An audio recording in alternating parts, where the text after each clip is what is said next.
Western পড়ি না কেন, একটু মার্জিতভাবে পড়লেই আমার মনে হয় যে সেটা ভালো দেখায়। আমি কাজ করছি আমার যোগ্যতায়, আমার যোগ্যতা অনুযায়ী যদি আমি অ্যাওয়ার্ড পাই সেটাই আমি পাবো। আমি কেন টাকা দিয়ে অ্যাওয়ার্ড কিনবো? ড্রেসটা হচ্ছে যার যার রুচি, যার যার মতো করে নিজে পরে। অ্যাওয়ার্ডগুলো হচ্ছে কাজের ইন্সপিরেশন। আমি বলবো যে অ্যাওয়ার্ডের মাধ্যমে একজনের মানে কাজের ইন্সপিরেশনটা বাড়ে এবং কাজের জায়গা থেকে নিজের যে একটা সম্মান, এই ব্যাপারটা বাড়ে। সো এই জায়গাটা আমি মনে করি যে হ্যাঁ, অ্যাওয়ার্ডের ফাংশনগুলো এখন হচ্ছে, ভালো হচ্ছে।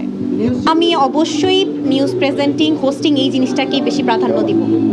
না না না না আমি বললাম যে আমার লক্ষ্যটাই এখন প্রেজেন্টারের দিকে, যে আমি হচ্ছে টিভিতে একজন ভালো প্রেজেন্টার বা হোস্টিং করব। আমার লক্ষ্যটা এখন ওদিকে, আর আমি ওদিকেই ফোকাস করছি।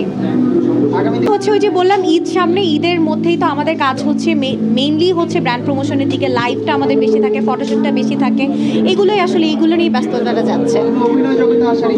না, অভিনয় ইচ্ছা নেই। আচ্ছা, আমরা যখন আমি স্টার্ট করি তখন যেটা হয়েছে, জড়তা তো থাকেই। তো আমাদের সামনে তো আপনারা জানেন যে একটা হচ্ছে স্ক্রিন থাকে। সো ওটা দেখে দেখে আমাদের বলতে হয়। প্রথমে তো অনেক হয়েছে, অনেক জড়তা এসেছে, এখন আসলে পড়তে পড়তে অভ্যস্ত হয়ে গিয়েছে। ড্রেসটা হচ্ছে যার যার রুচি, যার যার মতো করে নিজে পরে। আমি সেক্ষেত্রে কোনো কমেন্ট করব না, এটা যার যার পার্সোনাল ম্যাটার। সেটা হচ্ছে যে আসলে এটা তো মুসলিম কান্ট্রি। কিছুদিন আগেও একটা ইন্টারভিউতে আমি বলেছি, সো আমাদের একটু মার্জিতভাবে ড্রেস যতই পড়ি না কেন, ওয়েস্টার্ন পড়ি না কেন, একটু মার্জিতভাবে পড়লেই আমার মনে হয় যে সেটা ভালো দেখায়। সেটা আমি অ্যাকচুয়ালি বলতে পারছি না, বাট আমার কেন জানি মনে হয় আপনি যে খেলার যে কথাটা বলেছেন, সেই জায়গা থেকে আমি বলবো যে না, সেই জায়গা থেকে বারিশ আপু কিন্তু অনেক ভালোভাবে, মানে অত খোলামেলা উনি পড়েনি, আমি এখন পর্যন্ত দেখিনি। সো সেক্ষেত্রে আমি কিছুই বলবো না। তো আছেই কিছু কিছু জায়গায় টাকা দিয়ে অ্যাওয়ার্ড নিচ্ছে, এটা আপনারাও জানেন, আমিও জানি।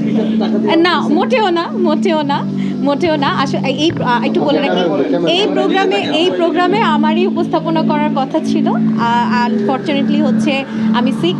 আমি বেশ কিছুদিন ধরে, আমি গত 3-4 দিন ধরে শ্যুট করছি, অসুস্থতাতে নিয়ে শ্যুট করছি, তা আমি আর উপস্থাপনা করিনি। যাই হোক, তো মোটামুটি এখানে যে অর্গানাইজার আছেন, আপুর সাথে আমার খুব ভালো একটা কমিউনিকেশন, অ্যান্ড হচ্ছে সব কিছু মিলিয়ে ওনাদের কাছে মনে হয়েছে যে হ্যাঁ, আমি এটার যোগ্য। দ্যাটস ওয়াই তারা দিয়েছে। হ্যাঁ, অবশ্যই। হ্যাঁ, অবশ্যই এসেছে, অনেক এসেছে, কিন্তু আমি তো সেই জায়গা থেকে দিব না, কারণ আমি কাজ করছি আমার যোগ্যতায়। আমার যোগ্যতা অনুযায়ী যদি আমি অ্যাওয়ার্ড পাই সেটাই আমি পাবো। আমি কেন টাকা দিয়ে অ্যাওয়ার্ড কিনবো? অবশ্যই নেওয়া উচিত। এবং হচ্ছে যেটা বলবো যে এই যে টাকা দিয়ে অ্যাওয়ার্ড নিচ্ছে, এই ব্যাপারটা আসলে অনেক জায়গায় হচ্ছে কি অল্প একটা সম্মানই নেয়। সেটা হচ্ছে এই যে হল ভাড়া বা সব কিছু মিলেই কিন্তু তাদের একটা পেমেন্ট দিতে হয়। সেটার অ্যামাউন্টটা যদি অনেক বেশি হয়ে যায়, আমার কাছে মনে হয় রেজিস্ট্রেশন ফিটা তারা রাখতে পারে, বাট টাকা দিয়ে অ্যাওয়ার্ডটা আমি সাপোর্ট করছি না।